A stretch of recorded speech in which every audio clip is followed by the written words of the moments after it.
बहुत समय पहले की बात है।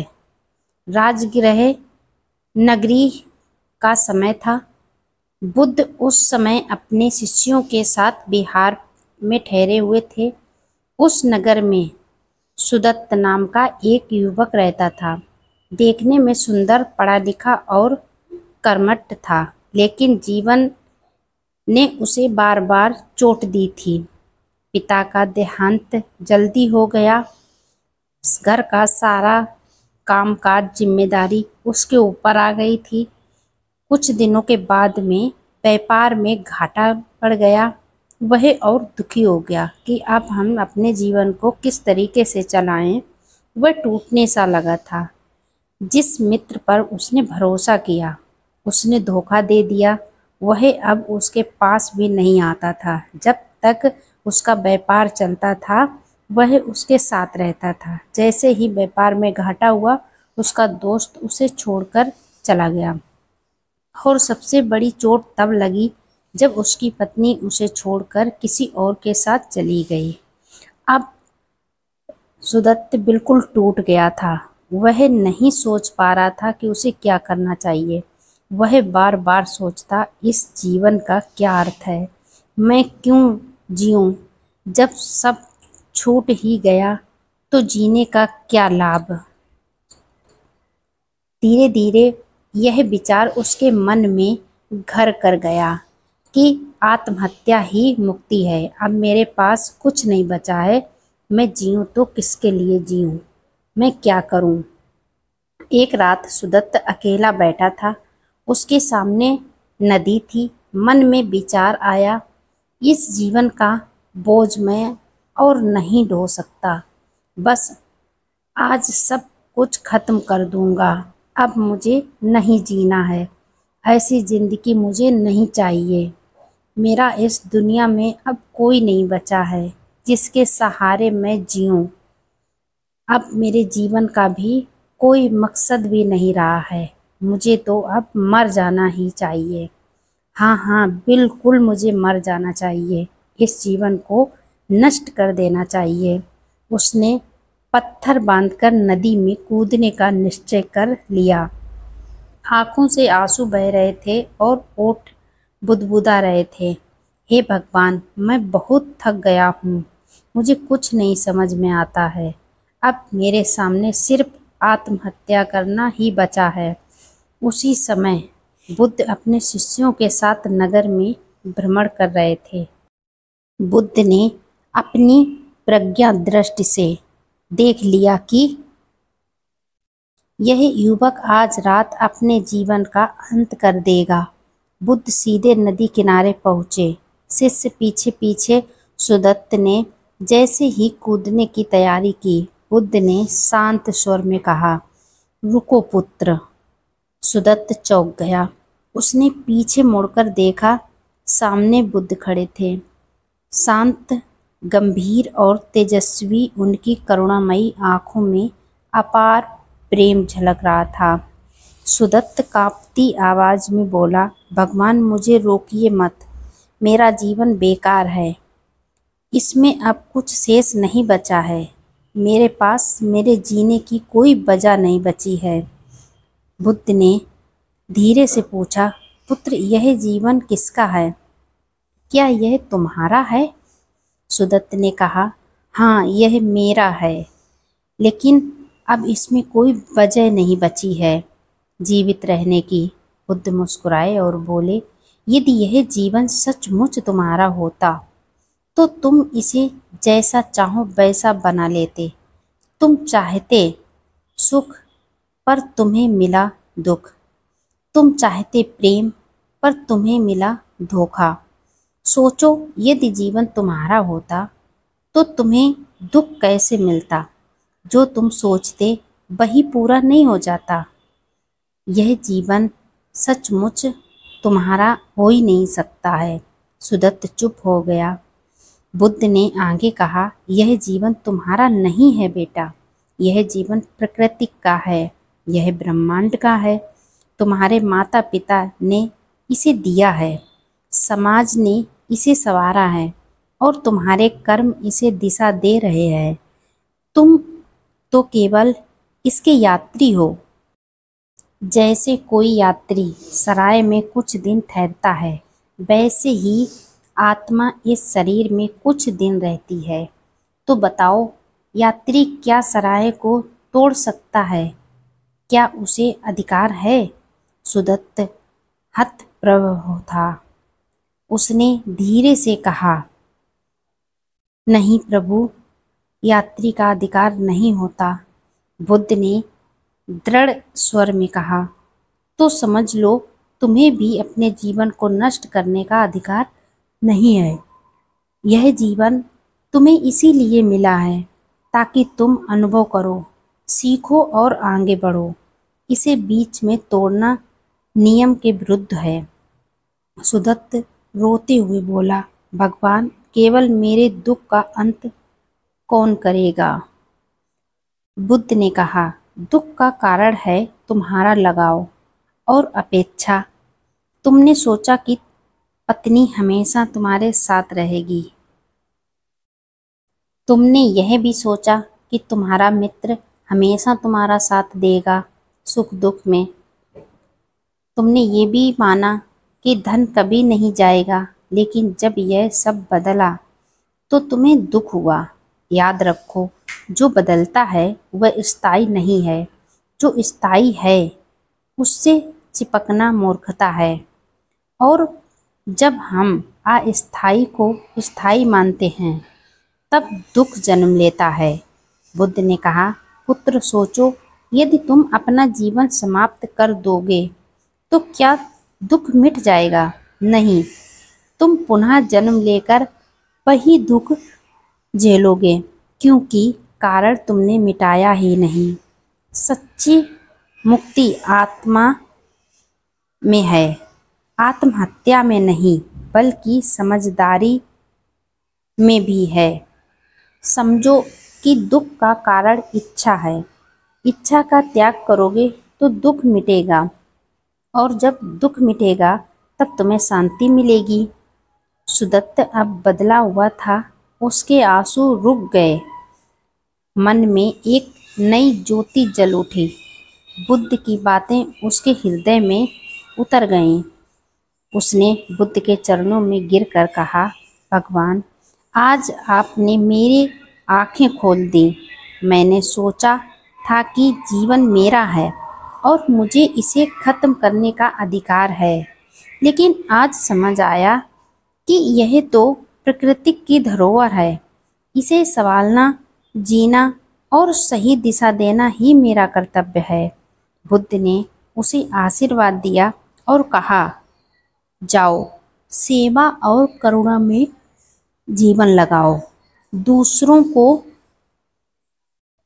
खुश रखो, उनके दुख मिटाओ।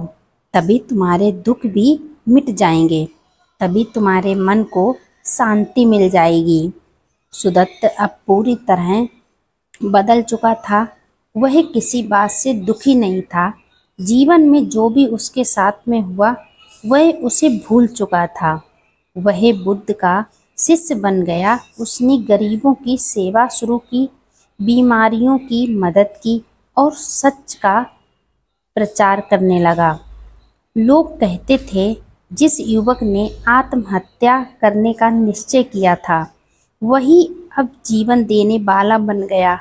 इस कहानी से हमें यह सीख मिलती है, जीवन हमारा निश्चित निजी संपत्ति नहीं है। यह हमें माता पिता, प्रकृति और ब्रह्मांड से मिला है। हमें इसका संरक्षण करना है, नष्ट करना नहीं। दुख का कारण बाहर नहीं, भीतर है। जब हम अस्थायी चीज़ों से चिपकते हैं तब दुख होता है। आत्महत्या समाधान नहीं है। इससे दुख मिटता नहीं और बढ़ जाता है। सच्चा समाधान है समझ। जब हम कारण समझ लेते हैं तो दुख मिट जाता है। जीवन का उद्देश्य सेवा और करुणा है। जब हम दूसरों के लिए जीते हैं तो अपना दुख भी भूल जाते हैं। बुद्ध ने उस युवक को आत्महत्या करने से बचाया। बुद्ध ने उसे बहुत कुछ सिखाया भी, आत्महत्या से बचाकर पूरी मानवता को एक गहरा संदेश भी दिया। जीवन तुम्हारा नहीं है, यह एक अमूल्य उपहार है। इसे नष्ट मत करो, इसे सार्थक बनाओ। बुद्ध ने उस युवक को बहुत ज्ञान दिया, बहुत अच्छे उपदेश सुनाए, जिससे उसके जीवन में बदलाव भी हुआ और वह पूरी तरीके से बदल गया। अपना जीवन अच्छे से जीना शुरू किया, उसे नई जिंदगी मिली। जो व्यक्ति अपने जीवन को नष्ट करने वाला था, उसे अब जीने की वजह मिल चुकी थी। जो हताश और निराश था, वह बुद्ध की बातों से बिल्कुल बदल चुका था। कैसे बुद्ध ने एक इंसान को आत्महत्या से बचाया और कहा कि जीवन पर तुम्हारा नहीं, केवल करुणा और धर्म का अधिकार है।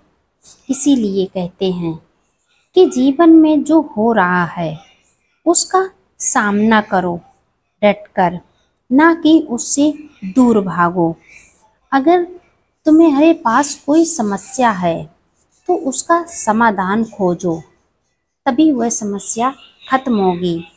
किसी समस्या की वजह से या किसी दूसरे इंसान की वजह से हम अपने शरीर को कष्ट पहुंचाएं, हम अपनी आत्मा को दुखी करें, तो ये न्याय नहीं है, ये तो अपने साथ अन्याय है। हमारे जो रिश्ते जुड़े हैं सिर्फ ये दिखावे के हैं। हम इस संसार में अकेले आए थे और अकेले ही जाएंगे। हमें जो कष्ट मिलते हैं वो सिर्फ हमें ही भोगने पड़ते हैं, उसमें कोई भागीदारी नहीं होता है और हमें उसका समाधान भी अकेले ही खोजना होता है। अगर इतना इंसान समझ जाता है तो वे अपने सारे दुख मिटाने का रास्ता खोज लेता है। इस तरीके से बुद्ध ने सुदत्त का पूरा जीवन बदल दिया। अपनी करुणा भरी बातों से, कुछ महत्वपूर्ण विचारों से उसका जीवन बदल चुका था। अब वह आराम से अपना जीवन जी रहा था और गरीबों की मदद कर रहा था। अब वह बुद्ध भिक्षु बन चुका था, उसको एक जीवन जीने की वजह मिल चुकी थी। उसने कुछ ज्ञान ध्यान भी सीखा था। हर रोज आश्रम में वह नई नई तरीके के विचार सुनता, सीखता। हर रोज उसे एक नई दिशा मिलती और उसे वह अपने जीवन में उतारता। सुदत्त अब बहुत खुश था। उसे बीते दिन सपने में भी नहीं याद आते थे। उसका जीवन देख करके गांव के और भी लोग सीख लेते हैं कि इस संसार में कोई किसी का नहीं होता है। जो रिश्ते आज हमारे साथ जुड़े हैं वह कल टूट भी सकते हैं, तो हमें अपने आप को कभी कमज़ोर साबित नहीं होने देना है। हर समस्या का समाधान अकेले खोजना है। अगर आप भी अपने जीवन को बदलना चाहते हैं तो कल का इंतज़ार मत करिए, आज से ही शुरू हो जाइए। जीवन में धीरे धीरे बदलाव लाइए और यह जानिए कि मेरे जीवन से जो रिश्ते जुड़े हैं वो स्थायी नहीं हैं। किसी न किसी दिन इनका अंत होना ही है। अगर आप समझदारी से काम लेंगे तो जीवन में कभी टूटेंगे नहीं।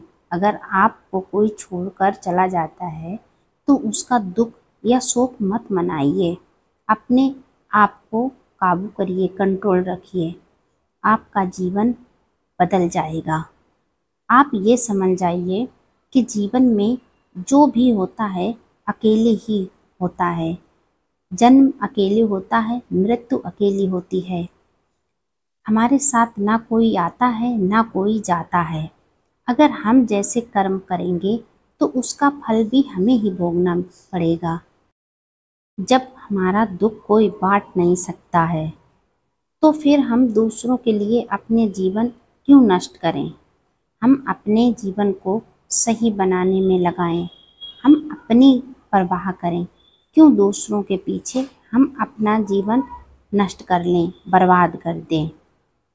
एक परिवार में बहुत सारे लोग रहते हैं, लेकिन जब कोई नया सदस्य आता है तो वह अकेला ही आता है। जब किसी बच्चे का जन्म होता है तो वह अकेला होता है, और जब उसकी मृत्यु हो जाती है तब भी वह अकेला ही जाता है। उसके साथ में कुछ नहीं जाता, ना कोई दूसरा जाएगा, ना धन दौलत जाएगी, ना किसी के कर्म उसके हो जाएंगे। जो उसने अपने जीवन में कमाया है वो उसी को झेलना पड़ेगा। उसके जीवन में जो अच्छा बुरा होता है वो उसको ही झेलना पड़ता है। तो हम दूसरों के लिए अपने जीवन को क्यों नष्ट करें। बुद्ध ने ऐसे प्यार भरे शब्दों से सुदत्त का जीवन बदल दिया था। आप लोग भी अपना जीवन बदल सकते हैं। कहानी कैसी लगी कमेंट में बताएं। वीडियो लाइक शेयर करें।